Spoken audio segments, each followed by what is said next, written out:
자, 오늘 나눌 말씀 본문은요, 요한복음입니다. 한 주에 복음서 하나씩 막 넘어가네요.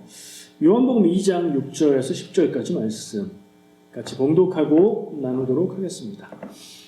거기에 유대인의 정결 예식을 따라 두세 통 드는 돌 항아리 6이 놓였는지라. 예수께서 그들에게 이르시되 항아리에 물을 채우라 하신즉 아귀까지 채우니 이제는 떠서 연회장에게 갖다 주라 하시매 갖다 주었더니 연회장은 물로 된 포도주를 맛보고도 어디서 났는지 알지 못하되 물 떠온 하인들은 알더라. 연회장이 신랑을 불러 말하되 사람마다 먼저 좋은 포도주를 내고 취한 후에 낮은 것을 내거늘 그대는 지금까지 좋은 포도주를 두었도다 하니라. 아멘. 자, 이거 무슨 내용이에요? 읽다 보니까 아시겠죠? 예수님의 첫 번째 표적으로 기억하고 있는 가나 혼인잔치, 결혼잔치에 예수님이 가셨는데 거기에 포도주가 떨어졌다고 해서 예수님이 포도주를 만들어 주셨다, 이렇게 알고 있는 내용이에요. 여러분, 포도주 좋아하십니까? 어떤 사람들은, 어떤 분들은 되게 이제 막 세련된 그런 모습으로 나 요즘에 포도주라고 안 하고 와인 먹잖아, 이렇게 말씀하시죠. 저는 촌스러워서 와인, 포도주 이런 거 잘 못 먹고요. 교회에서 성찬식 할 때 어떤 경우에는 포도주를 사용하잖아요. 원래 포도주로 하는 게 맞지만 뭐 여러 가지 의미에서 포도주스로 대체하는 경우가 있죠. 포도주로 할 때, 성찬식 때 저는 마셔봤어요. 포도주스가 맛있더라고요. 제 입에 별로 맛이 그래서 너무 쓰고 그래서 포도주 잘 몰라요. 근데 성경 말씀에 보면 포도주에 대한 얘기들이 많이 나와요. 그러니까 아마도 이 성경의 사람들, 이스라엘 사람들에게는 이 포도주가 되게 친숙하고 익숙한 그런 것이구나 하는 생각을 할 수 있고요. 글을 보니까 포도주에 대해서 설명하기를 이스라엘 사람들, 유대인들이 먹는 포도주는 두 가지 종류가 있는데 하나는 발효가 많이 되지 않아서 거의 음료라고 밖에 볼 수 없는 포도즙이 있고, 경우에 따라서 포도주라고 나오는 것도 그런 게 있다는 거죠. 그리고 알코올 함량이 높아서 이거는 술이다, 야 확실히 술이다 할 수 있는 포도주가 있대요. 오늘 이 말씀에 나오는 건 포도주일까요? 포도즙일까요? 네? 포도주일 것 같아요. 그래요? 말씀을 잘 읽어보시면 연회장에게 물이 변해서 된 포도주를 갖다 줬더니 그 사람이 시음을 딱 해보시고, 야, 보통은 처음에는 좋은 포도주를 주고 사람들이 취하면 나중에 조금 싼 거를 주는 법인데, 야, 이 잔치는 뒤에 더 좋은 포도주를 내는구나 하고 놀라는 내용이 나와요. 취했죠. 알코올이 좀 있는 것 같아요, 제가 보기에. 해석하는 사람들마다 여기에 나오는 포도주는 도수가 높아서 사람들이 취하고 그러는 포도주가 아니다 하는 설명을 하는 경우도 있는데요. 그건 아마도 제 짐작엔, 이제 뭐라고 단정할 수는 없어요. 제 짐작엔 한국 교회가 음주를 조금 안 좋게, 부정적으로 여기는 경향이 있어서 예수님이 술 만들어 주셨다고? 아니, 그거는 술 아니고 포도즙이야, 이렇게 조금 완화하려는 그런 뜻인 것 같아요. 그건 한국교회 정서에 맞는 얘기고요. 상황을 보니까 아니에요. 그거 마시고 취하지 않잖아요. 그러니까 취하는 포도주 얘기예요. 그리고 잔치에 술이 빠지면 되겠습니까? 그러니까 잔치에, 그리고 음식 먹는 자리에도 기본적으로 꼭 들어가는 것이 포도주였다. 그걸 기억하고 말씀을 나누면 좋겠어요. 포도주 얘기로 시작했으니 이 포도주가 뭘 얘기하나? 제가 아까 처음 얘기하기로 이 예수님이 물로 포도주를 만든 이적이 처음 베푸신 이적이다, 이렇게 말씀을 드렸죠. 그렇게 알고 계시죠? 네. 근데 그거는 반만 맞는 거예요. 왜 그러냐면 복음서마다, 성경마다 예수님의 행적을 쭉 소개하고 있는 복음서들 중에 요한복음에서 그렇게 얘기하고 있는 거예요. 내용상 요한복음에서 이 가나 혼인잔치의 기적을 첫 번째 예수님의 기적으로 적고 있고 이 내용 뒤에 이것이 예수님께서 보여주신 첫 번째 표적이다라고 강조까지 하고 있어서 이게 첫 번째구나. 내용상 또 거의 처음이기도 하고요. 그렇게 생각하는 거예요. 근데 아시겠지만 복음서들은 공고한 복음서 마태, 마가, 누가 복음하고요. 요한 복음이 내용이 많이 다릅니다. 진행되는 순서도 다르고 비슷한 내용들이 나오긴 하지만 비교하면서 읽어보면 좀 많이 다르다 이런 느낌을 받아요. 그래서 분리해서 생각하는 게 좋을 것 같아요. 엄밀히 굳이 따져서 말하자면 요한복음에서 첫 번째 소개하고 있는 예수님의 요 용어도 중요해요. 기적입니까? 이적입니까? 표적입니까? 적인 건 똑같은데 이게 다 뭐가 달라서 용어를 구분해야 될까요? 기적은 우리가 알죠. 기적과 이적은 비슷한 얘기라는 생각이 들고요. 이건 일반적이지 않고 일상적이지 않은 놀랍고 특별한 일이에요. 흔히 일어나지 않는, 거의 일어나지 않는 그런 일이 일어났을 때 이건 기적이야 이렇게 말하죠. 그러면 요한복음이 이 이야기를 표적이라고 말하고 있는 이유는 뭘까? 중요해서 말씀드리는 거예요. 우리말에서 흔하게 쓰는 표적은 뭐예요? 타겟이죠. 타겟. 총 쏴서 맞추는 게 표적이죠. 근데 그건 아니잖아요. 영어 표현을 보면 이거 사인이라고 번역이 되어 있어요.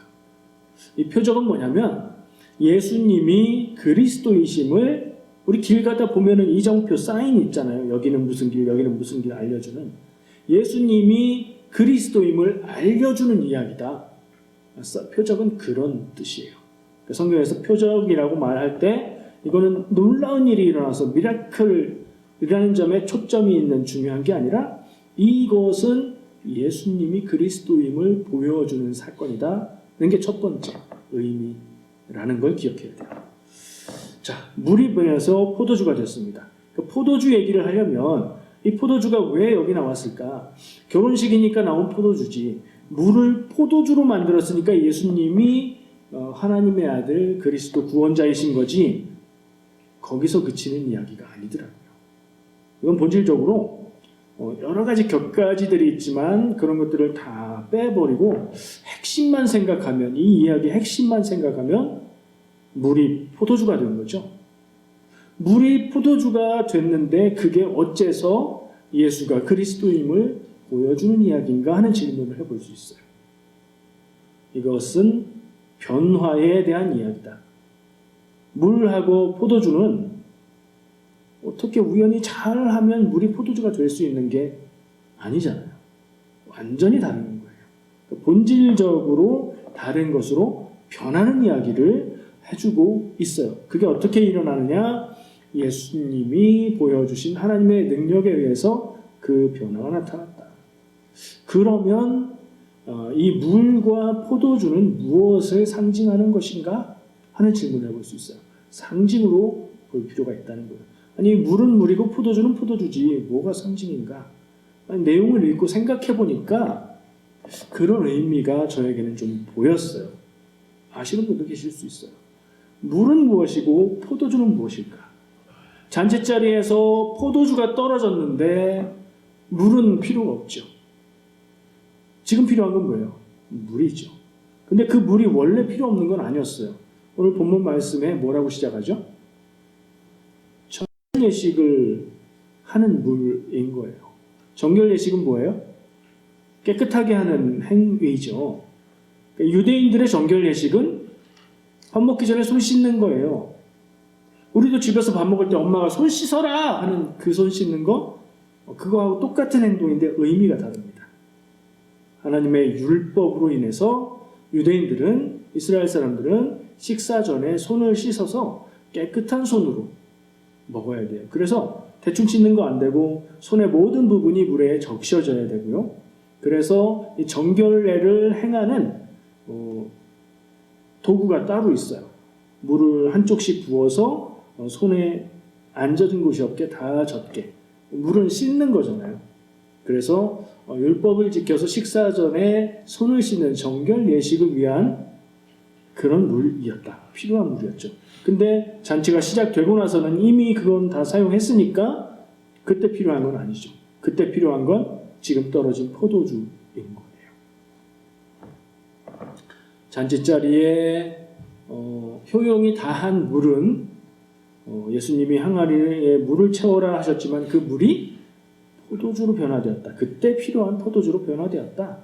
이런 생각을 하면서 이게 뭘까 하는 질문을 계속해 보게 됩니다. 그러다가 저는 어떤 한 표현이 떠올랐어요. 복음서에 찾아보니까 검색해보니까 묘하게도 요한복음에는 그 내용이 없는데 마태, 마가, 누가 복음에는 나오는 표현인데 포도주에 관련된 표현이 있어요. 떠오르는 거 있으시나요? 예수님이 사람들에게 말씀을 하셨어요. 포도주는 포도주인데 그 앞에 한 글자를 붙이면 돼요. 새 포도주. 새로 만든 포도주, 만든 지 얼마 안 된 포도주는 어떻게 하라고 하시죠? 새 부대에 담아야 된다. 새 포도주는 새 부대에 담아야 된다. 마태복음도 예수님의 그 말씀을 기록해주고 있고 마가복음도 누가복음도 그 말씀을 기록하고 있어요. 새 포도주를 담아서 헌 부대에, 이 부대는 암이 아니고요. 통이에요, 통. 가죽으로 만들었다고 하죠. 이 시대에는. 술을 담는 통인데 그게 오래되면 늘어나고 탄력이 없어서 그 안에 새 포도주를 부었을 땐 뜯어져 버린다는 거죠. 그러니 새 포도주를 만들었을 때는 새 가죽 부대에 담아서 그게 잘 담기게 해야 된다. 새 포도주는 새 부대에 담아야 된다는 말씀을 다른 새 복음서에서는 기록하고 있어요. 근데 요한복음엔 그 내용이 없어요. 그걸 생각하면서 이 요한복음에 물로 포도주를 만드신 이 내용을 기록한 게 그것과 같은 의미로 같은 상징으로 쓰고 있는 건 아닌가 하는 생각을 해봤어요. 대충 그럴듯한 느낌이 드십니까? 막 쏙 빠져드십니까? 포도주. 이스라엘 사람들 유대인들에게 아주 친숙하고 꼭 필요한 포도주 이야기를 통해서 물이 포도주로 변화되었고 그 포도주는 새 포도주는 새 부대에 담아야 된다. 근데 그게 그 의미가 진짜 이 요리 상식으로 음식에 대한 상식으로 예수님이 말씀해 준 내용이 아니었잖아요. 그 이야기에서 새 포도주는 뭐죠? 예수님이 전하신 말씀.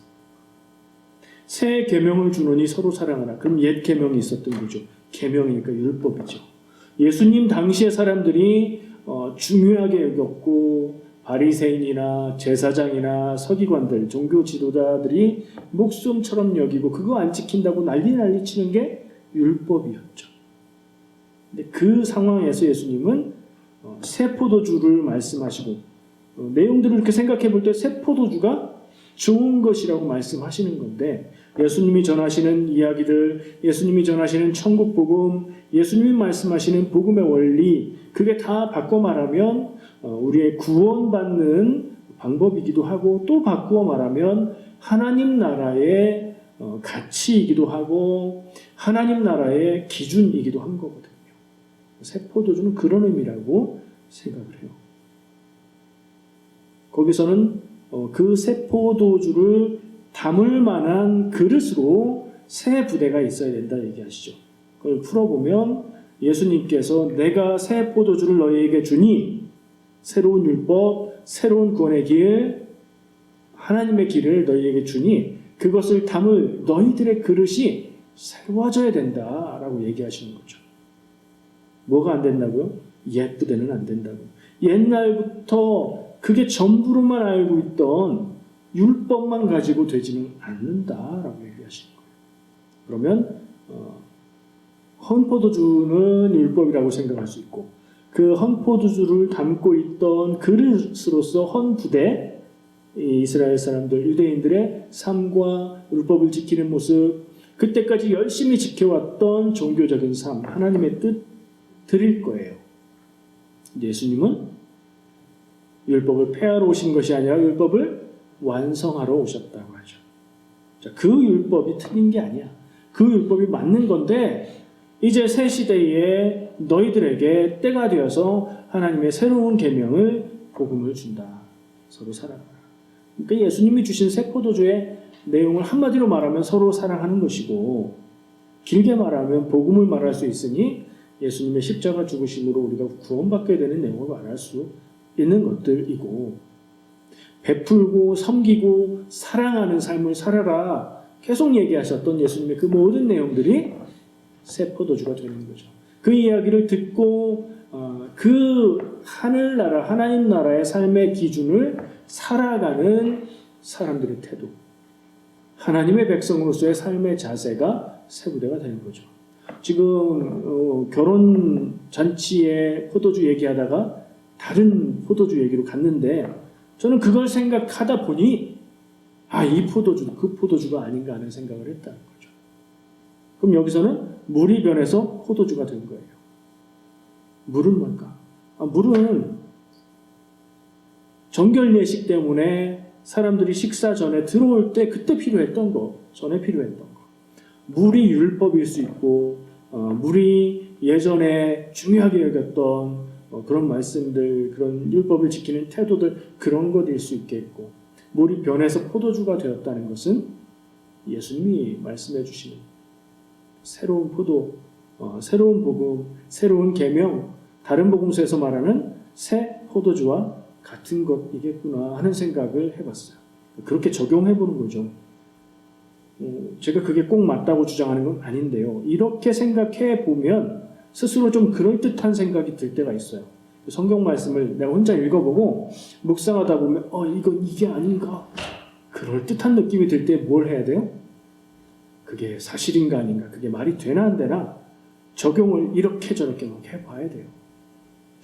자, 예수님이 말씀하시고 표적으로 보여주신 이 내용들을 생각해 볼 때, 그리고 이게 첫 번째 이적이다, 첫 번째 표적이다라고 얘기하는 내용을 생각해 볼 때, 이 포도주는 새 포도주와 같은 것이며 새로운 성도의 삶으로 예수님이 초대하고 있는 것이구나, 복음에 대한 얘기구나 라고 적용을 하는 것이 적절한가요?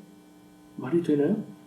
그렇다면 우리가 이 해석을, 이 상징은 물과 포도주는 율법과 복음을 상징한다 정도로 정리해 볼 수 있는 것 같아요. 제가 생각할 때 말이 되는 것 같습니다. 그러니까 우리가 이 말씀을 생각해 볼 때, 예수님도 술을 만드셨으니 술은 좋은 것이고 내가 마시는 것을 말리지 마라, 이렇게 적용하시는 것보다는 그 말씀의 진정한 의미를 생각하고 이 말씀이 뭘 뜻하는 것인지를 기억하는 게 중요하다는 생각을 합니다. 술에 대해서 긍정적인 이미지를 가지고 계신 분들은 성경, 이 말씀이 아니라 성경에 노아가 술 마시고 사고가 일어난 그런 내용들을 깊이 묵상해 보셔야 될 것 같아요. 예수님 이 말씀에서 중요한 것은 요한복음이 이 내용을 기록해서 예수께서 그리스도이시라는 것을 전하고 있다는 게 중요하고요. 예수님께서 새로운 삶의 기준으로 하나님의 복음으로 초대하고 있는 것을 보여주신다. 그리고 이 변화가 어떻게 가능하냐? 옛 율법을 지키는 유대인에서 새로운 삶으로 예수 그리스도를 구세주로 살아가는 그리스도인의 삶으로 어떻게 가능하냐? 예수님이 계실 때 가능하다. 그래서 예수님이 그리스도시다 라는 것, 이것을 기억할 필요가 있는 거죠. 또 다른 얘기를 해볼게요. 이 말씀, 이 사건, 이 내용에 재미있는 내용이 많이 들어있어요. 사람들에 대해서 볼 겁니다. 이 내용을 기억해 보면 사람들이 많이 나와요. 잔치니까 그렇겠죠? 근데 잔치에 그냥 있는 사람들에 대한 내용은 없어요. 그 사람들은 안 중요한 배경이에요. 중요한 사람은 예수님, 그리고 마리아. 그죠? 마리아 왜 중요해요? 잔치에 참여했고 잔치에 포도주가 떨어진 것을 알고 예수님께 포도주가 떨어졌다고 얘기를 하시죠. 그런 다음에 거기서 일하는 하인들에게 이 예수께서 하라는 대로 그대로 순종하라 라고 얘기를 해요. 마리아가 이 사건에서는 중요한 역할을 합니다. 그리고 방금 말한 하인들이 결정적인 역할을 하는데 예수님은 말씀만 하셨어요. 원래는 정결 예식을 위한 물을 담아놓는 항아리인데 그 항아리에 물을 채워라. 그래서 하인들이 마리아가 얘기한 대로 순종해서 물을 막 채웁니다. 누가 이랬어요? 하인들이 이랬죠. 의뢰의 복음서에 일하는 모습이 나오면 제자들이 일해야 될 것 같은데 이때는 제자들이 없나 하고 보니까 제자들이 있어요. 예수님과 제자들도 초대받았다. 근데 내용 중에는 제자들이 안 나와요. 그러니까 일한 것에 대해서는 제자들은 별 의미가 없는데 제자들은 이야기 뒤에 마무리하는 내용이 나와요. 제자들이 이것을 보고 그를 믿게 되었더라. 제자들에게 있어서 예수님이 그리스도 구세주 하나님의 아들이신 것을 믿게 만들어주는 사건이 되었던 거죠. 제일 중요한 사람을 꼽으라면 예수님 빼고 제자들은 그냥 그 상황을 보고 이분이 하나님의 아들 그리스도시구나 이걸 깨닫게 되는 역할이었고 일한 사람들 중요하다고 생각할 수 있을 것 같아요. 하나님의 일을 했다 이렇게 보면 우리가 적용할 때 하나님의 일을 할 때는 뭐가 제일 중요하다 말할 수 있을까요? 뭐가 제일 중요해요? 순종이 제일 중요하겠구나 하는 적용을 해볼 수 있죠. 이 말씀의 내용 안에서 예수님의 행하심과 예수님을 통한 하나님의 능력이 나타나게 되는데 그 일을 직접 행하고 감당한 자들은 하인들이었구나. 그 하인들은 이게 어떻게 되는 겁니까? 이거 정결예물인데 떠다 주라고요? 그런 게 아니라 채워라 하면 채우고 떠다 줘라 하면 떠다 주는 순종. 예수님의 말씀을 잘 듣고 순종하는 게 그들의 가장 잘한 덕목이었죠. 하나님의 일을 하는 자들, 하나님의 일을 할 때는 효율이나 일의 앞뒤를 따지는 것도 중요하지만 그것보다 먼저 하나님의 뜻을 헤아리고 순종하는 게 중요하다 하는 생각을 해보게 됩니다. 제자들의 모습을 볼 때에 이 말씀이 표적인 이유가 있구나. 제자들이 이 모습을 보고 예수가 그리스도이심을 믿게 되는 그런 사건이구나 하는 생각을 볼 수가 있습니다. 아까 세 부대 얘기를 했어요. 예수님이 복음서에서 새로운 것을 제시하고 계신다는 게 핵심이 될 수 있겠죠. 오늘 아까 선곡한 찬양에도 새롭게 그런 내용들이 많이 들어있어요. 그걸 생각하면서 선곡을 했어요. 오늘 이따 마지막 결단 찬양도 새롭게 하소서요. 저는 우리가 새로워져야 된다고 생각합니다. 새로워진다는 건 변화하는 거고요. 물이 포도주가 되듯이 우리가 성도가 하나님의 백성이 변해야 된다. 하나님의 능력 안에서 변해야 된다. 그런 생각으로 적용을 해봤어요. 새 포도주가 예수님이 주시는 천국 복음의 가치, 새 계명을 상징한다면 새 부대는 우리가 전에 알고 전에 해오던 모습과는 완전히 다른 새로운 모습일 것을 요구하는 겁니다. 어떤 사실을 보고 판단하고 어떤 일을 행할 때 이렇게 해야 되겠다 생각하는 것들, 그러니까 우리의 경험과 우리의 생각들, 우리의 상식들 변해야 될 때가 있다. 예수님의 말씀을 따라서 바꿔서 변해야 되겠다. 본질적으로 물이 포도주가 되는 만큼의 그런 변화가 우리에게 있어야 되겠다. 이런 생각을 해봤습니다. 이런 말씀을 들을 때마다 저는 그래, 우리가 변해야지 하는 것을 끝나지 말고요. 들을 때마다 스스로 묻고 점검해보고 실제로 이 자극에 반응을 해야 된다는 생각을 해요. 질문을 해보게 됐었어요. 저는 말씀을 준비하면서 나는 새 부대를 준비했는가? 다른 복음서에서 말씀하신 대로 새 포도주는 새 술은 새 부대에 담아야 된다는 말씀처럼 나는 그런 새 부대를 준비했는가?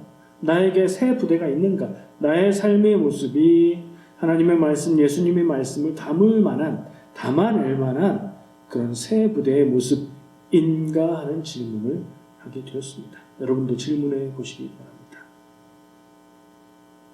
내가 배워서 알고 깨달은 것들, 다른 사람들이 하는 모습을 보고 배운 것들, 사람들이 상식으로 다 이야기하는 것들을 기준으로, 그것을 기준으로 믿음을 이야기하고 신앙을 얘기하고 하나님의 뜻을 얘기하는 그 방향이 아니고 완전히 다른 새로운 새 부대가 먼저 마련되고 그 틀로 나의 삶을 바라보고 나의 삶에 다가오는 일들을 판단하고 평가하고 예수님의 말씀, 하나님의 말씀에 순종해서 살아가는 것이 그 방향이 맞지 않는가 생각을 해봅니다.